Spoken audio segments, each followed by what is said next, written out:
বলছেন এটা জিকির, আল্লাহু আকবার বলছেন এটা জিকির, কাউকে সৎ কাজের জন্য আমন্ত্রণ জানিয়েছেন, ইনভাইট করেছেন, এটাই তো জিকির। কাউকে আপনি খারাপ কাজ করার কারণে বয়কট করেছেন, এটাও জিকির। কারণ হুব্বা ফিল্লাহ ওয়াল বুগদা ফিল্লাহ, love for Allah and hate for Allah. ভালোবাসবো আল্লাহর জন্য, আবার ঘৃণাও করব। চমৎকার না কথাগুলো? আমার না কিন্তু, কথাগুলো আল্লাহর হাবিবের। তাহলে কি আপনারা কি আসলে কি মজা পান নাই? আল্লাহ বলতেছে, আল্লাহর হাবিব বলতেছে তুমি জিকির করতে করতে আল্লাহর দিকে হেঁটে হেঁটে যাও, আল্লাহ তোমার দিকে দৌড়ে আসে। আর জোরে কন্না সুবহানাল্লাহ। নামাজ হলো আল্লাহর জিকির, হজ হলো আল্লাহর জিকির। ও বন্ধু, নামাজ যেটা একই জায়গায় দাঁড়িয়ে বসে সম্পূর্ণ করা হয় এটাকে বলা হয় জিকিরের জলসা। আর যেটা বিভিন্ন জায়গা পরিদর্শন করে সম্পূর্ণ করা হয় এটাকে বলা হয় জিকিরের জুলুস। যেমন হজ হলো জিকিরের জুলুস, নামাজ হলো জিকিরের জলসা, আজকের মাহফিল হলো জিকিরের জলসা। এই যে বারবার আমি আপনাদেরকে বলছি সুবহানাল্লাহ বলতেন, অনেকেই কিন্তু সুবহানাল্লাহ বলেননি। বন্ধু কেন গো? আমার নবী, আপনার নবী সরকারে মদিনা তিনি বলে দিয়েছেন তোমরা যখন জান্নাতের বাগানে আসা যাওয়া করো তখন তোমরা ওখান থেকে জান্নাতে ফল খেয়ে নিও। ইয়া রাসূলুল্লাহ, ইয়া হাবিবাল্লাহ, নবী গো, ও প্রাণের নবী, এই জান্নাতি ফলটা কি গো নবী? আমার নবী সঙ্গে সঙ্গে জানিয়ে দিলেন জান্নাতি ফল। আপনারা জানতে চান কিনা? আমার নবী একটা সেকেন্ড দেরি করলো না, সঙ্গে সঙ্গে জানিয়ে দিলেন জান্নাতি ফলটা কি। সুবহানাল্লাহ ওয়া আলহামদুলিল্লাহ, লা ইলাহা ইল্লাল্লাহ, সুবহানাল্লাহ, মহব্বতে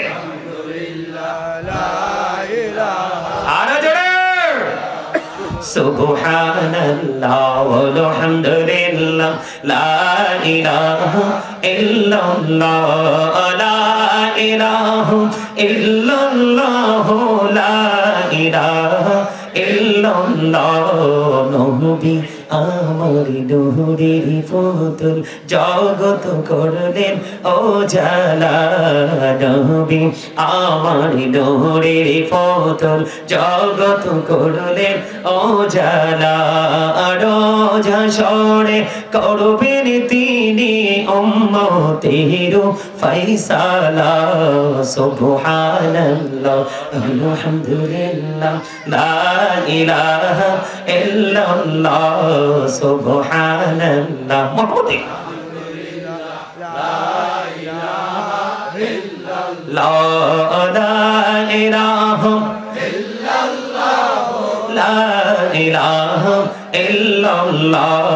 শাহাদাতের বাণী ঠোঁটে আসিলেন কামলি বলা, শাহাদাতের বাণী ঠোঁটে আসিলেন কামলি বলা। মক্কাতে ফুটিল রবি নূরে মিন নূরে আলা। সুবহানাল্লাহ আলহামদুলিল্লাহ, লা ইলাহা ইল্লাল্লাহ, লা ইলাহা ইল্লাল্লাহ, লা ইলাহা ইল্লাল্লাহ। আরশি কুরসি লওহা কলম সৃষ্টি যার অসিলা। আরশি কুরসি লওহা কলম সৃষ্টি যার অসিলা। নিজে আল্লাহ খুশি হইয়া নাম রাখিলেন হাবিবুল্লাহ। সুবহানাল্লাহ আলহামদুলিল্লাহ, লা ইলাহা ইল্লাল্লাহ, লা ইলাহা ইল্লাল্লাহ, মুহাম্মাদুর রাসূলুল্লাহ সাল্লাল্লাহু আলাইহি ওয়াসাল্লাম। কার কার কাছে মজা লাগছে হাত তোলেন। সবার কাছে মজা লাগছে। বন্ধু প্রশ্ন করলাম এই কারণে, প্রত্যেক দিন একটা মানুষের মানুষ যেমন দুইটা, দেহ একটা রূহ একটা, কয়টা? মানুষ যেমন দুইটা, প্রতিদিন খাবারও সংগ্রহ করতে হবে দুই ধরনের। কথা বল না কেন? একটা খাবার বন্ধু পৃথিবীর যেই কোনো জায়গায় গেলে পাওয়া যায়। চা দোকানে গেলে বডির খাবার পাওয়া যায়, ঠিক কিনা বলেন? ছোট্ট একটা বাংলা রেস্তোরাঁয় গেলে পাওয়া যায়, লোকাল কোনো প্লেসে, যেই কোনো লোকাল বলেন হাই বলেন, যেই কোনো প্লেসে গেলে দেহের খাবার পাওয়া যায়, কিন্তু রুহের খাবার রে যেই কোনো জায়গায় গেলে বন্ধু মিলে না। রুহের বাজারের জন্য লাগে নির্দিষ্ট জায়গা। ঠিক কিনা বলেন? যেমন আজকে বন্ধু তোমরা যারা এসেছো, বিশেষ করে যুবক, আমার সামনে ম্যাক্সিমামই তোমরা যুবক, তোমাদের মর্যাদা তোমাদের সম্মানে তো বেশি বেড়ে গেল, কারণ জিবরাইল আলাইহিস সালাম বৃষ্টির ফোঁটা গুনতে পারে, যুবকদের যৌবন, যুবক যুবতীদের যৌবনের আমল গুনতে পারে না, এটার এত বেশি স্পিরিট।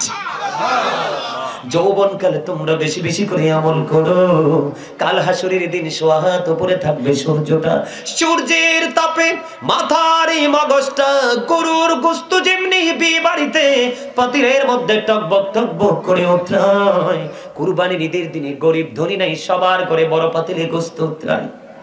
কথা কন না কেন? এই গোস্তের পাতিল যত হিংস্র ভাবে উতরায় রে, কাল হাসুরের দিন মানুষের মাথার মগজটা তার চেয়ে ভয়ঙ্কর ভাবে উতরাবে। সবচেয়ে দুঃখের খবর, এই দিকে আমি পরে যাব বলেছি, আলোচনাটা পরে করবো, এখন আমি সেই দিকে ঢুকবো না, আমি আগে জিকির নিয়ে যে টপিকটা শেষ করব। বলে হুজুর গো এখানে কেন আসলেন? অনেক যুবককে দেখতেছি হাসি খুশি চেহারা নিয়ে আমার আলোচনা করে শুনছো, তোমাদেরকে নতুন সুন্দর চমৎকার মেসেজ আমি দিলাম রে। যৌবনকালে কিন্তু চাইলে সবাই নষ্ট কাজ করতে পারে, ভালো কাজ করতে পারাটাই হলো সবচেয়ে বড় চ্যালেঞ্জ। কথা বলেন না কেন? বন্ধু মা বাবার কলিজায় যে কেউ আঘাত দিতে পারে রে, মা বাবাকে শান্ত রাখতে পারাটাই সবচেয়ে বড় ক্রেডিট। মসজিদে আজান শোনার পরেও নামাজ ছাড়তে যেই কোনো লোকে পারে, কিন্তু হাইয়া আলাস সালাহ বলার পরে যিনি মসজিদে যায়, এটাই হলো তার সফলতা। কথা বলেন না কেন? ঠিক এক্সাম্পল হলো আজকের এই মাহফিল। ও যুবক তোমরা টেনশন করো না, জিকিরের জলসায় বসেছো, গাজী সুলাইমান কুমিল্লা থেকে এসেছে, প্রাণ ভরে আলোচনা শোনার জন্য এসেছো। এই দুনিয়ায় শুধু শান্তি না, এই শান্তি তোমাদের জন্য পরকালে বরাদ্দ থাকবে যদি এইভাবে কাজটা তুমি ধারাবাহিক ভাবে চালিয়ে যেতে পারো। কাল কিয়ামতের দিন বর্তমানে পৃথিবী থেকে সূর্যটা 9,13,00,000 বলেছেন কোন কোন অ্যাস্ট্রোনমার, আবার কেউ কেউ বলেছেন 9,30,00,000 মাইল দূরে। সূর্যের আলো পৃথিবীতে আসতে সময় লাগে মাত্র 8 মিনিট 20 সেকেন্ড। প্রতি সেকেন্ডে 1,86,000 মাইল বেগে পৃথিবীর দিকে ছুটে আসে। এটা দৃশ্য নূরের গতি, অদৃশ্য নূরের গতির পাওয়ার আরো বেশি। জোরে জোরে কোন আল্লাহু আকবার। আজকে 9,30,00,000 মাইল দূর থেকে সূর্যের আলো আসে, সইতে পারি না। কাল হাসরের দিন মাত্র সোহাত উপরে থাকবে, মাথার মগজটা উতরাবে, সেই দিন কি হবে রে বন্ধু? কিন্তু যৌবনকালে যারা আমল করেছো, নবী এবং নবীর পরিবারকে যারা ভালোবেসেছো, তোমাদের কোনো টেনশন নেই। ও বন্ধু, আল্লাহ রাব্বুল আলামিন আল্লাহর আরশের ছায়ার নিচে ওই দিন সেই যুবকগুলোকে জায়গা দিয়ে দিবে। আমার নবী বলেছেন যুবক হৃদয় খুলে শোনো, আল্লাহর হাবিব বলেছেন আল হাসান ওয়াল হুসাইন সাইয়্যিদ শাবাবি আহলিল জান্নাহ। আমার নবী বলেছেন Imam Hasan and Husain are the leader of younger people in Jannah. এরে পূর্ব কুতুবপুরের যুবক, তোমাদের কোনো টেনশন করার কারণ নেই। নবীজি তোমাদেরকে আরেকটা স্পেশাল গুড নিউজ দিয়েছে। নবীজি বলেছেন আল হাসান ওয়াল হুসাইন সাইয়্যিদ শাবাবি আহলিল জান্নাহ। নবী বলেছেন Imam Hasan and Husain are the leader of younger people in Jannah. আমার নবীজি বলে দিয়েছেন আমার কলিজার টুকরা হাসান হুসাইন দুই ভাই জান্নাতে ওই যুবকদের লিডার হবে। দাদা ভাই কি মজা লাগেনি? লাগে? আমি আবার এরকম মুরব্বি পাইলে বেশি খুশি হই, কারণ এটির সিনারা আছে না, এই জায়গাটা প্রেমে ভরা। আর বর্তমান যুগের ম্যাক্সিমাম যুবকের অন্তর হিংসা, নোংরামি আর আত্মগরিমায় ভরা। ঠিকটা বলতে পারছেন না? সত্যটা যদি আপনি স্বীকৃতি নাও দেন তাও সত্য, মিথ্যাটা যদি আপনি ঢেকে রাখেন তারপরও মিথ্যাই। কথা বলেন না কেন? হ্যাঁ, আমার দাদার চেহারা দেখছেন নি? আমি দাদাকে, আরে আমি চিনি, চেহারা দেখলে বোঝা যায়। আমার দাদার চেহারাটা দেখছেন? এটা কি অত্যন্ত গ্লেজি না? নিশ্চয়ই সিনায় প্রেম আছে। আরে ডক্টর আল্লামা ইকবাল বলেছেন যার সাথে নবীর প্রেম নাই, ইসলামে তার কোনো মূল্য নেই। যার সিনায় আছে রাসূল প্রেম, সেই নামের গুণে উজ্জ্বল তার মুখশ্রী। সুবহানাল্লাহ বলেন না? এই মেয়ে, আমি দাদাকে খুশি করার জন্য বলছি না। দেখবেন কত বড় বড় মুফতি মুহাদ্দিস চেহারা দেখলে থুতু ফেলতে নিক্ষেপ করে, থুতু ফেলতে ইচ্ছে করে, ঠিক কিনা বলেন? কারণ কন্টিনিউ নবীর আহলে বাইত, আল্লাহর ওলি সাহাবায়ে কেরামদের দুশমনি করছে। এই কারণে তারা যত বড়ই শিক্ষিত, তাদের চেহারাটা দিন দিন মলিন হয়ে যাচ্ছে। আর জোরে কোন, আর জোরে কোন না সুবহানাল্লাহ, আর জোরে। আমার কথাগুলো কি ভালো লাগছে আপনাদের কাছে? এখন আমার মা, আমার বোনেরা পাশে পর্দার অন্তরালে, এখন মা বোনেরা মনে মনে বলবে, হুজুর গো, আমরাও তো জিকির করতে এসেছি, আমরাও তো আপনাকে ভালোবেসেছি, আজকে আপনি দূর থেকে এসেছেন, এই শীতের মধ্যে ঝিম খেটে বসে আছি, হুজুর আমাদের নেতৃত্ব দেওয়ার মতো কেউ কি নাই গো, আমরা কি অসহায় হয়ে গেলাম। না গো মা, না, তোমাদের জন্য স্পেশাল খবরটাও নবীজি দিয়ে গেছেন। নবীজি বলেছেন, ফাতেমা তু সাইয়্যিদাহু নিসাই আহলিল জান্নাহ। আমার নবী বলেছেন, mother Fatima is the leader of females in Jannah. আমার নবীজি বলে দিয়েছে, মা, আমার বোনেরা, তোমরা সবাই শোনো, যদি তোমরা পর্দা করতে পারো, স্বামীর অর্ডার মেনে চলতে পারো, তোমরা যদি 5 ওয়াক্ত নামাজ সঠিকভাবে পড়তে পারো, সুদ ঘুষ অন্যের গীবত থেকে যদি তোমরা বেঁচে থাকতে পারো, মা ফাতেমার জীবন আদর্শটাকে যদি তোমার নিজের সিনায় ঢুকাইয়া বাস্তব জীবনে যদি বাস্তবায়ন করতে পারো, আমার নবী বলেছেন, ফাতেমা তু সাইয়্যিদাহু নিসাই আহলিল জান্নাহ। আমার নবী বলেছেন, mother Fatima is the leader of females in Jannah. আমার নবী বলেছেন, মা বোনেরা, তোমাদের জান্নাতে সরদারিনী হবে মা খাতুনে জান্নাত ফাতেমা। জোরে জোরে বলেন না সুবহানাল্লাহ। এখন আমার দাড়ি পাকা মুরব্বি দাদা এবং বাবারা বলবে, হুজুর আমাদের কি কোনো ফয়সালা নাই? আপনাদের ফয়সালাটা আরো সহজ, যেটা যৌবন কাল থেকে আমল করতে করতে, আল্লাহ নবীর জিকির করতে করতে বুড়ো হয়ে গেল, চুল পেকে গেল, দাড়ি পেকে গেল। আল্লাহ রাব্বুল আলামিন বলেছেন, ওই দাড়ি পাকনা চুল পাকনা গুলোকে আমার জাহান্নামে পোড়াইতে আমি আল্লাহর শরম লাগে। আওয়াজ তুলে তুলে বলেন না সুবহানাল্লাহ। এখন যুবকরা যদি বলো, হুজুর জিকিরের ট্রেনিং আরো শক্ত করে নিতে চাই, প্রাণ ভরে জিকির করতে চাই, মাওলাকে রাজি করতে চাই, রাসূলের আদর্শ হলো জিকির করা। নবীজি যখন জিকিরে দাঁড়াতো, নামাজে দাঁড়াতো, নবীজির পা মোবারক ফুইলা লোহ মোবারক বের হয়ে আসতো, তারপরেও নবীজির জিকির বন্ধ হতো না। ও পূর্ব কুতুবপুরের যুবক বন্ধুরা, তোমাদেরকে বলবো গো, তোমরা সেই দিকে ফলো করছো না, একটি সপ্তাহে তো তোমরা নামাজ পড়ছোই না। জুমার দিনে যাও তুমি জিকির করার জন্য, নামাজ পড়ার জন্য যাচ্ছ, তুমি সবার শেষে যাও এবং সবার আগে তুমি বের হয়ে আসো। তুমি নামাজি হয়েছো, কিন্তু তাকওয়াবান জিকির করনেওয়ালা হতে পারোনি। কথা বলেন না কেন? বন্ধু, এবার যদি আপনি ট্রেনিং নিতে চান, আমার আগে আমার ভাই শায়েখ আতাউর রহমান মুজাহিদি সাহেব, যিনি গাউসিয়া জামে মসজিদের খতিব বৈরো, উনি কিন্তু একটা হাদিস শরীফ বলেছে দাদা ভাই। হাদিস শরীফটা হলো, আনা মাদিনাতুল ইলম ওয়াদিউন বাবুহা, বলছে কিনা? আমার নবী বলেছেন, I am a city of education, the gate of that city is Ali. আমার নবী বলেছেন, আমি হলাম শিক্ষার শহর, আর সেই শহরের দরজা হলো আমার আলী।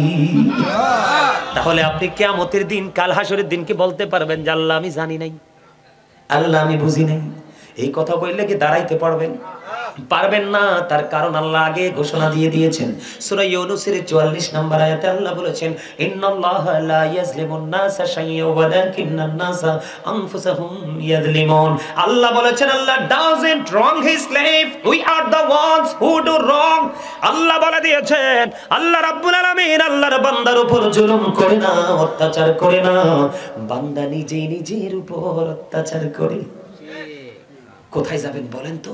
এত ভয়ঙ্কর খবর শোনার পরে মাথা কি ঠিক থাকার কথা? বলেন না, কথা ঠিক থাকার? আল্লাহ কি কয়? আল্লাহ বান্দার উপর অত্যাচার, বান্দা নিজেই নিজের উপর অত্যাচার করে।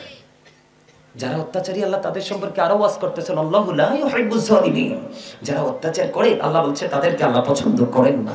ভালো, আরো ভয়ঙ্কর খবর আল্লাহ বলেছেন ওমালিজ জালিমিনা মিন আনসার। তারা যখন বিপদে পড়বে জালেমরা, আল্লাহ তাদের জন্য কোনো সাহায্যকারীও রাখেন নাই। কি করবেন বলেন তো? আরো জোরে বলেন না, উপায় আছে? এই জন্য আপনাদেরকে শেখাচ্ছি, জিকির করেন, আল্লাহ রাসূলের জিকির করেন।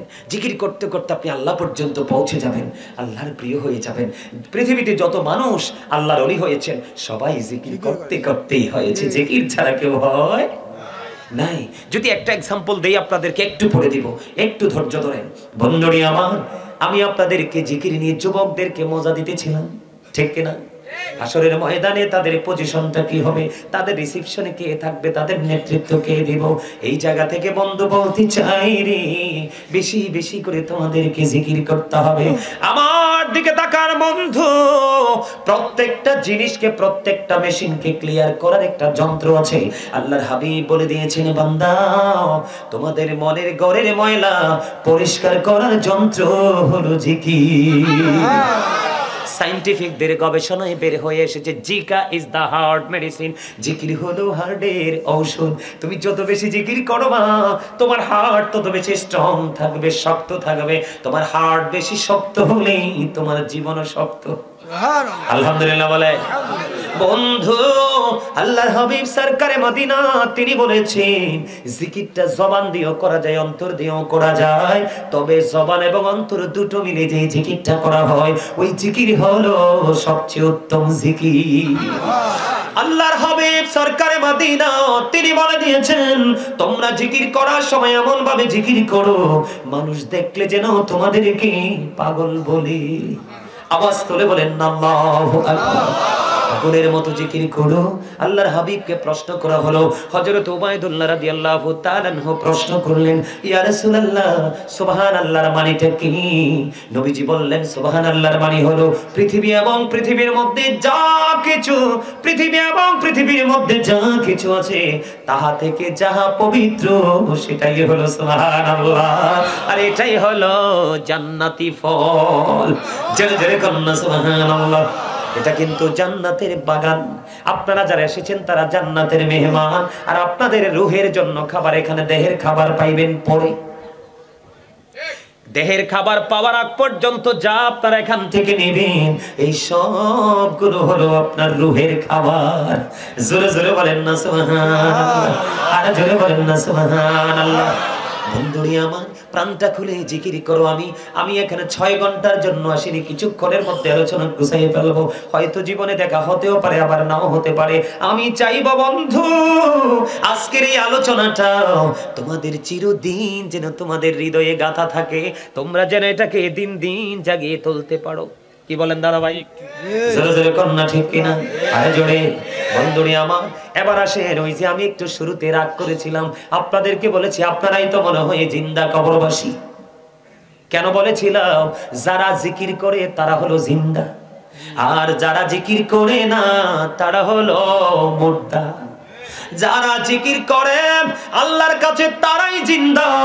যদিও পৃথিবীর বুকে আপনি আমি সবাই চলছি, জিকির করি না, এটা পৃথিবীর দৃষ্টিভঙ্গিতে বলা হয় আপনি আমি জিন্দা, জীবিত। মূলত যারা জিকির করে তারাই হলো জিন্দা আল্লাহর কাছে।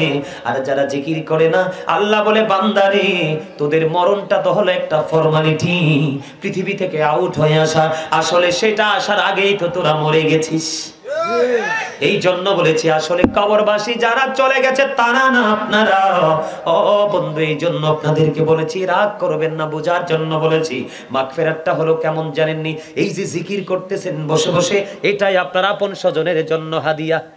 এটাই হলো মাগফিরাত, এটাই হলো তাদের শাফায়াতের জন্য একটা ব্যবস্থা করে দেওয়া। বলো হুজুর প্রমাণ চাই।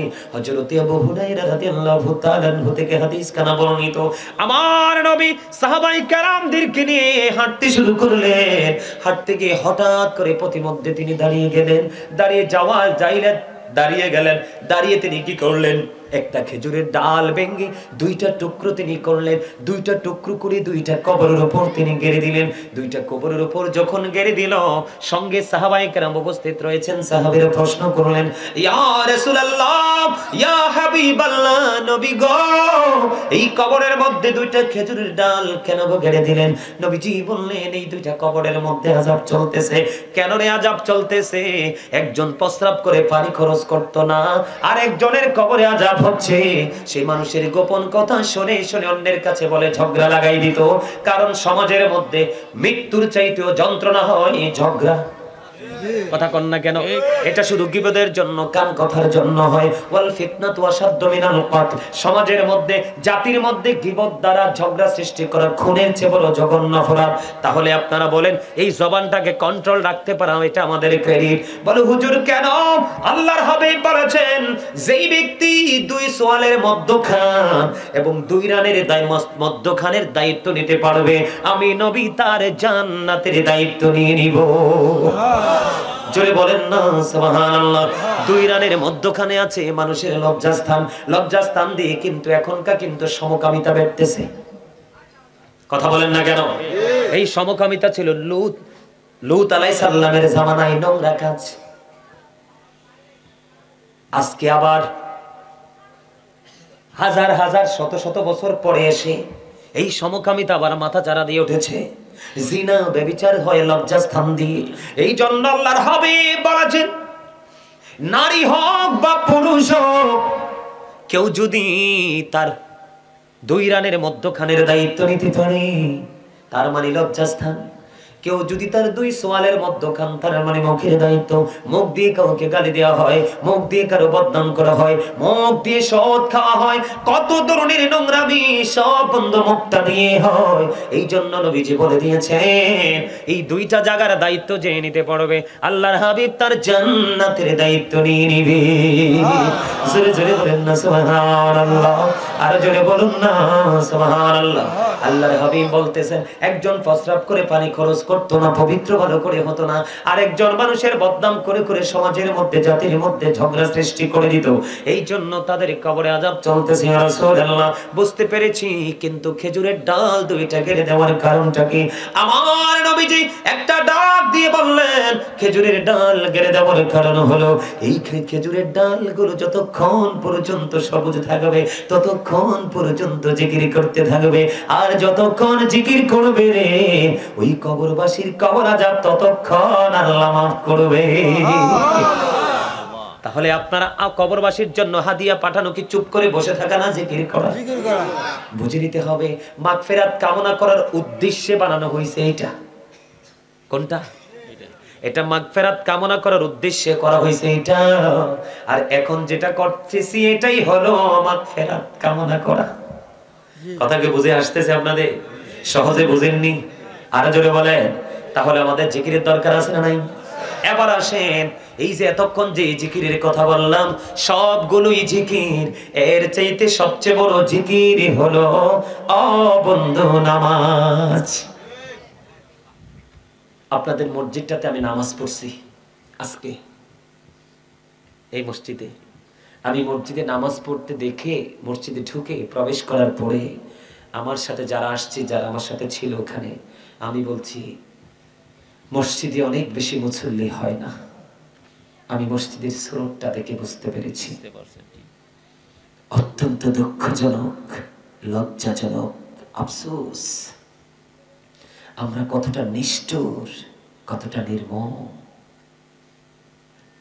এই যে মেরাজের চাঁদ চলে যাচ্ছে, আসছে, আগামী মাসেই পবিত্র লাইলাতুল মেরাজ উদযাপিত হবে।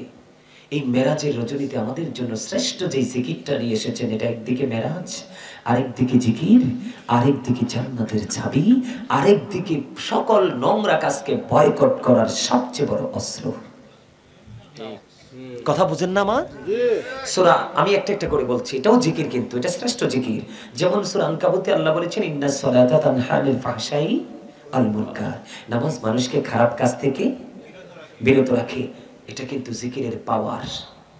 নামাজ নামক জিকিরে, as-salatu miftahul Jannah, prayer is the key to paradise, নামাজ জান্নাতের চাবি। এই জিকিরটা কি হয়ে গেল? আপনাকে আমাকে পৃথিবীতে সকল নোংরা কাজ থেকে বাঁচিয়ে রাখলো। আরেকদিকে জান্নাতে যেতে হলে গেইটে তালা ঝুলানো আছে, তো তবে চাবি দিয়ে খুলতে হবে না? কথা কয় না? আপনাকে এই জিকিরটাই আপনার জন্য আবার এক এক সময় এক এক রূপে রূপান্তরিত হয়ে আসবে আপনার কাছে। যেমন দুনিয়াতে আপনার কাছে এই জিকিরটা একটা রূপে থাকবে, আপনাকে শুধু মন্দ কাজ থেকে দূরে রাখবে, ভালো কাজের দিকে এগিয়ে দিবে। যখন ফিউচারে যাবেন, কাল হাসরের দিন, এই জিকিরটাই আবার আপনার জন্য চাবি হয়ে ধরা দেবে, আপনার জান্নাতের চাবি হয়ে যাবে। জোরে জোরে কোন সুবহানাল্লাহ। আবার পৃথিবীর বুকে যখন মসজিদ নামক বাইতুল্লাহ গিয়ে নামাজে আপনি দাঁড়িয়ে যাবেন, তখন কিন্তু ওখানে আবার আল্লাহর সাথে আপনার কথা হয়ে যাবে। মেরা